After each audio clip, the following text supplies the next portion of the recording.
Muy buenas a todos, bienvenidos a un vídeo más. Hoy os traigo el tercer capítulo de la serie de reflexiones y en esta ocasión vamos a hablar sobre la estrategia del buy and hold, comprar y mantener en español. Vamos a ver las ventajas y desventajas que tiene esta estrategia, también un poco cuál es la opinión de Warren Buffett y al final os voy a dar un poco cuál es mi opinión de todo esto, si pienso que es una buena alternativa para invertir esta estrategia de inversión o por el contrario pienso que no. Os dejo aquí abajo los otros dos capítulos que hay de esta serie en los que hablamos del tema del dividendo versus las recompras de acciones y también del tema de la diversificación de cartera o cuántas empresas creo que debería tener una cartera de inversión. Bueno, pues tenéis aquí abajo esos otros dos capítulos y sin perder más tiempo empezamos con el vídeo. Bueno, en primer lugar de todo, ¿en qué consiste la estrategia de buy and hold o en español comprar y mantener? Pues es una estrategia de inversión que se basa en comprar acciones y mantenerlas durante largos periodos de tiempo. Esta estrategia parte de la idea de que los mercados financieros a largo plazo tienden a subir, lo hacen bien a largo plazo, aunque pueda haber crisis de por medio, pero bueno, la tendencia a largo plazo es a revalorizarse y a subir. Como veis aquí en la siguiente gráfica podemos ver cómo el SP500 pues a lo largo de los últimos 40 años aproximadamente se ha revalorizado muchísimo y se ha multiplicado por más de 20 veces. Entonces esta estrategia se basa un poco en esto. Os comparto también esta diapositiva en la que vemos la evolución del índice Dow Jones desde 1896 hasta 2016. Es un gráfico logarítmico y vemos cómo se ha multiplicado por muchísimas veces desde entonces. Estaba alrededor de 40 puntos y actualmente está por encima de los 30.000. Aquí nos ponen pues muchos acontecimientos importantes que ha habido, que han afectado a los mercados y que en su momento pues fueron de cierta preocupación, ¿no? Como por ejemplo crisis financieras, incluso guerras en todo este periodo que han afectado a la bolsa, pero al final la tendencia es al alza. Eso sí, puede haber periodos, como por ejemplo la crisis del 29, en los que tarda muchos años en recuperarse la bolsa desde ese punto máximo. De hecho, fijaros cómo hubo un periodo de 25 años en los que tardó a superar los máximos históricos este Dow Jones. Bueno, quiero comentaros que aunque los índices a largo plazo lo hacen bien, sí que hay que tener en cuenta que eso no significa que todas las empresas lo vayan a hacer bien en ese periodo. Creo que si se va a realizar este tipo de inversión o esta estrategia de inversión de comprar y mantener, se deben tener unos ciertos filtros. Y yo creo que debemos buscar empresas que cumplan una serie de características, como por ejemplo que tengan fuertes ventajas competitivas, que tengan ingresos y beneficios que crezcan a lo largo del tiempo, que sean predecibles a poder ser y que sean empresas pues que a lo mejor sea difícil que venga una nueva tecnología y tengan ese riesgo de disrupción. Yo creo que en general para este tipo de inversiones pues son mejores negocios en los que no exista, como os digo, ese riesgo, que tengan una buena posición financiera y que añadiría también que tengan una valoración razonable, como veremos al final del vídeo. Warren Buffett es una de las personas que invierte utilizando esta estrategia de inversión de comprar y mantener, y un ejemplo de inversiones que tiene desde hace pues muchos años son pues por ejemplo las acciones de Coca-Cola o American Express, que llevan más de 20 años en su cartera, también Apple, aunque esta sí que es una incorporación de hace menos años, ahora mismo lo vamos a ver, o Bank of America, que serían sus 4 principales posiciones de la cartera cotizada de Berkshire. Aquí podéis ver el top 10 posiciones de Warren Buffett actualmente. Bueno, Apple, como os digo, sí que es cierto que no lleva tantos años porque la incorporó en el año 2016 cuando cotizó a una valoración bastante razonable y de momento pues las mantiene y pienso que las seguirá manteniendo a lo largo de los próximos años. No creo que vaya a coger ahora de repente y las vaya a vender. Tenemos Bank of America, que es una empresa que Warren Buffett inició posición en un momento malo en el que la cotización cayó bastante después de la crisis financiera del 2008. En concreto fue en el año 2011 cuando pues estaba a valoraciones de derribo y Buffett aprovechó para iniciar posición en esta empresa. Y después de lo que serían las principales posiciones tenemos American Express, que sí que es una empresa que lleva bastantes más años en su cartera. De hecho, se interesó por la empresa antes del 95, pero realmente completó, según dice él, su posición en el año 1995 y desde entonces pues ahí sigue en su cartera. Ahora vamos a ver un comentario que hizo en la última carta del año 2022 sobre American Express y sobre Coca-Cola. Como veis, a largo plazo lo ha hecho muy bien y se ha multiplicado el precio de sus acciones por muchísimas veces. Lo mismo ocurre con las acciones de Coca-Cola, y aquí os he recuadrado para que veáis que incluso buenos negocios que a largo plazo lo hacen bien, sí que es posible que según a qué valoración los compremos, pues se puedan pegar unos años sin tener una revalorización importante, incluso planos o cayendo, como después veremos en el ejemplo de Microsoft, que es una de las empresas que se suele utilizar para criticar este tipo de estrategia de inversión. Buffett empezó a construir la posición en el 88 en Coca-Cola, aquí lo tenéis en esta flechita que os señalo, y la completó, según nos dice, en el año 94. Desde entonces, aunque sí que es cierto que pasó unos cuantos años en un periodo en el que no hizo gran cosa, pues sí que a largo plazo se han revalorizado bastante el precio de sus acciones. De hecho, aquí os pongo este extracto que os comentaba de su última letter, en la que vemos que en el año 94 completó la posición en Coca-Cola con una inversión de 1.300 millones, que actualmente está valorada en muchísimo más, en unos 25.000 millones, como vamos a ver a continuación, y cuando hizo esa inversión recibía 75 millones de dólares en dividendos cada año, pero como la empresa lo ha ido haciendo bien a largo plazo y ha ido incrementando sus ingresos y beneficios, que es algo que se debería buscar si se va a invertir en este tipo de estrategias, deberíamos buscar, como os he dicho antes, empresas que vayan a más. Bueno, pues el dividendo que reciben actualmente de esa misma posición es de 704 millones, casi se ha multiplicado por 10 anualmente los dividendos que reciben.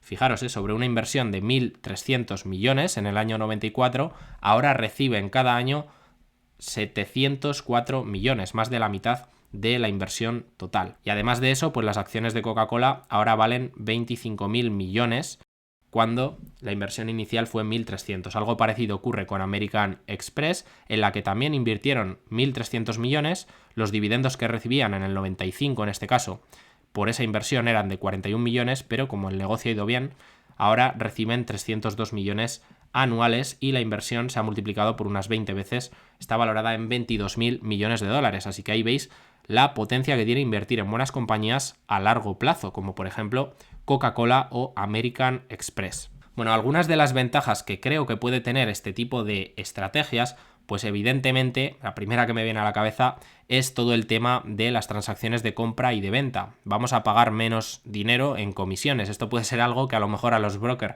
no le guste, porque la gente que sigue este tipo de estrategias pues a lo mejor opera menos, y bueno, creo que esto sí que es un punto a favor, evidentemente, comparándolo siempre con otro tipo de estrategias en las que hay muchas más operaciones de compra y de venta. Y otro punto a favor pueden ser también el tema de los impuestos. Aquí, como no se suelen vender muchas posiciones, pues entonces no hay que pagar impuesto por esos beneficios. Hay beneficios sobre el papel si se revalorizan las acciones, pero no hay que pagar a Hacienda por ello. En otro tipo de estrategias que estás comprando y vendiendo más frecuentemente, pues reportas beneficios más fácilmente y bueno, tienes que pasar por caja, hay que pagar a Hacienda entonces. Y bueno, en este tipo de estrategia pues eso se difiere, también requiere menos tiempo por lo general de seguimiento. Ya os digo que no estás comprando y vendiendo todo el día, sino que formas una buena cartera de acciones que cumplan, en mi opinión, ciertas características, como las que os he comentado antes y os recordaré al final del vídeo. Y tampoco es que te pases el día analizando e invirtiendo en nuevas compañías, sino que lo que haces es simplemente esperar. Esperar a que esos negocios lo vayan haciendo bien a largo plazo y eso se refleje en el precio de las acciones. Y bueno, otra cosa que creo que está bien es que al estar siempre invertido, pues aprovecharás todos esos tramos de subida que hay en el mercado sin quedarte fuera, aunque esto también tiene una contra, que es la que os voy a comentar ahora, pero antes de decirte cuál es, me gustaría recordarte que si valoras el trabajo que hay detrás de estos vídeos, si quieres apoyar el canal, pues puedes dejar un me gusta o comentario pues para que siga haciéndolos. ¿Cuál es la contra o el punto desfavorable que yo le veo a este tipo de estrategias? Bueno, pues tiene que ver también con una parte psicológica, que es la de aguantar las grandes caídas. Al estar siempre invertido, la otra cara de la moneda es que también te vas a comer los años malos en los que haya caídas importantes en el mercado, y pueden ser caídas en las que a lo mejor un índice cae un 20, un 30, un 40% y tu cartera, en caso de que estés haciendo buy and hold en acciones individuales, pues probablemente vaya a caer incluso más que el índice. Entonces, tener una caída de un 30 o un 40% a lo mejor desde el punto de vista psicológico pues puede ser algo que a mucha gente se le atragante un poco, ¿no? Y se le haga difícil. Y sí que es cierto que en otro tipo de estrategias, a lo mejor que andas entrando y saliendo del mercado, pues esto es más difícil que te pase.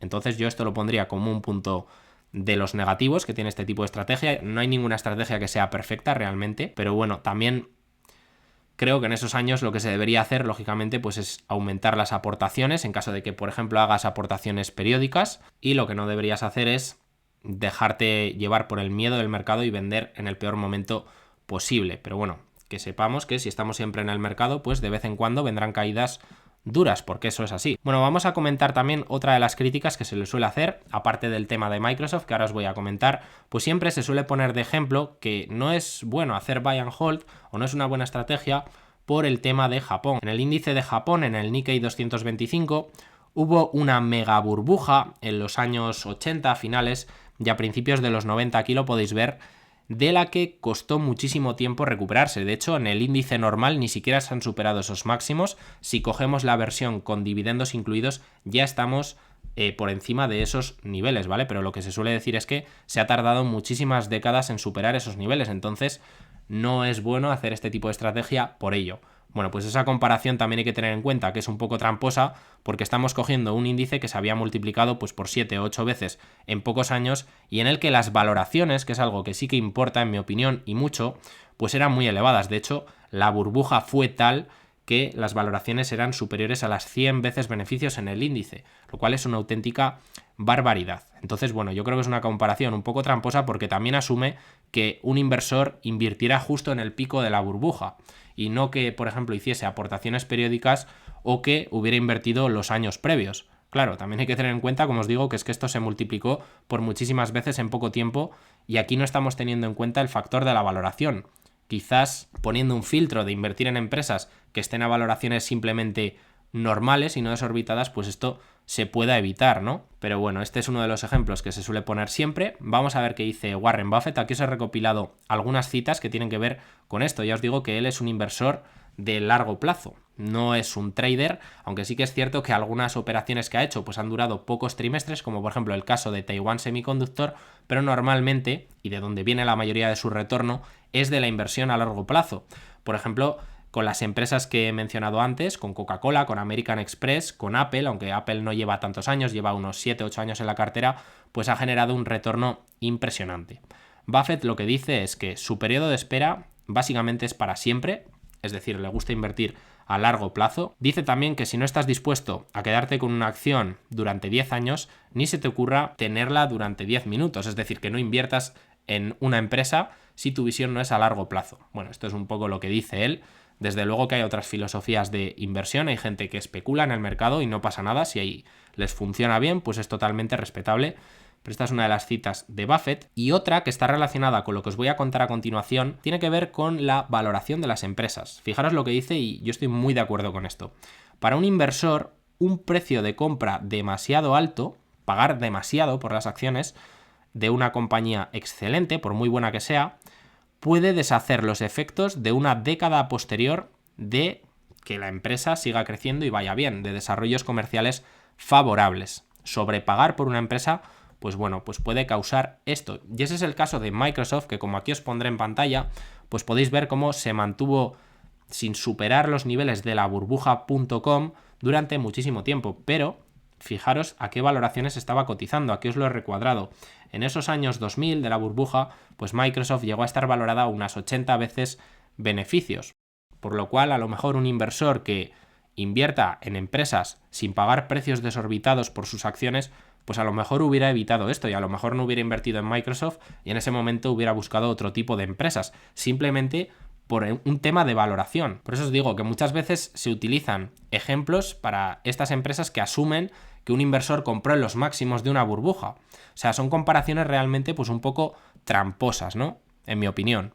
Y bueno, con Microsoft pues es un poco esto lo que pasa, estuvo muchos años sin superar esos máximos, pero es que claro, a lo mejor el problema es que se formó una burbuja brutal. A lo mejor si alguien se hubiera puesto, por ejemplo, el límite de no comprar empresas a más de 20 veces flujo de caja o a más de 20 veces beneficios, pues a lo mejor hubiera evitado este tipo de problemas, ¿no? Después a largo plazo sí que ha dado un rendimiento muy bueno desde entonces, pero esos años se hubieran hecho muy duros, evidentemente. Y ahora, bueno, a modo de conclusión, ¿qué opino yo de todo esto? Bueno, pues yo creo que hay evidencias de que hay muchas empresas que a largo plazo lo han hecho bien y que pueden servir para la estrategia de buy and hold, así que creo que puede funcionar perfectamente, pero no con cualquier acción. Yo creo que si alguien va a utilizar este tipo de estrategia debería tener pues un filtraje previo.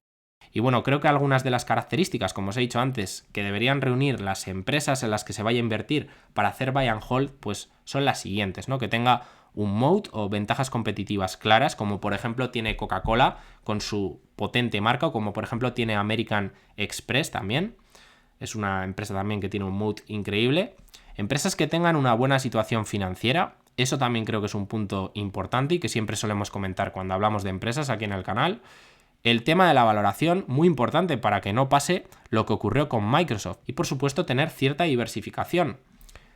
¿Por qué? Bueno, pues porque lo primero que tienes que entender es que si vas a invertir en acciones individuales te puedes equivocar. No te la puedes jugar todo a una única carta, ¿no? A lo mejor estaría bien tener pues varias alternativas en la cartera de inversión, no jugártela todo a un único sector o a una única empresa, porque por muy bien que pinten las cosas, pues pueden suceder eventos imprevistos que afecten, por ejemplo, a una industria en concreto o a una empresa en particular y se vaya un poco al garete. Entonces creo que el punto de la diversificación pues puede estar bien. Tampoco una diversificación excesiva, porque para eso te vas a parecer cada vez más al índice, en mi opinión.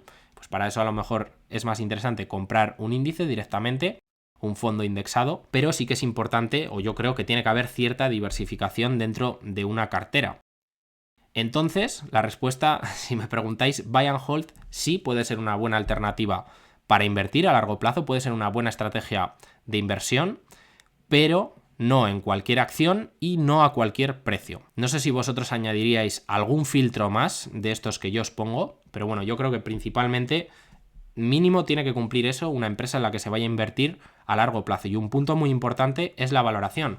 Sí que es cierto que en periodos muy largos de tiempo, cuanto mayor sea el periodo, menos importa la valoración que se ha pagado inicialmente. Pero aún así no queremos pasarnos 15 o 20 años sin retornos positivos en la inversión. Creo que es un punto importante. Aunque bueno, como os digo, sí que hay estudios que a lo mejor a 40, 50, 60 años que vayas a invertir en una empresa, pues la valoración que pagaste al principio importa menos. Eso también tenerlo en cuenta. Y bueno, me gustaría mencionaros también que a lo mejor muchos brokers, ya os digo, que no patrocinan este tipo de inversión porque al final su negocio es el corretaje, y que hay un estudio que os voy a intentar buscar y dejar aquí abajo de Fidelity, si no me equivoco, en el que se decía que las personas que mejores retornos estaban teniendo o habían tenido a largo plazo eran los muertos, personas que habían fallecido o personas que se habían olvidado que tenían su cuenta de inversiones pues con ciertas posiciones abiertas, porque hacían, pues ya os digo, menos movimientos y son los que mejores retornos tuvieron, algo que sin duda da para reflexionar. Espero que os haya parecido interesante el vídeo. Tenéis los otros dos capítulos de esos otros dos temas que os he comentado, de las recompras de acciones versus dividendos y de la diversificación de la cartera, aquí abajo. Me despido ya de vosotros, recordad que podéis dejar un like para apoyarme, suscribiros al canal si todavía no lo estáis y nos vemos en el próximo vídeo. Un saludo.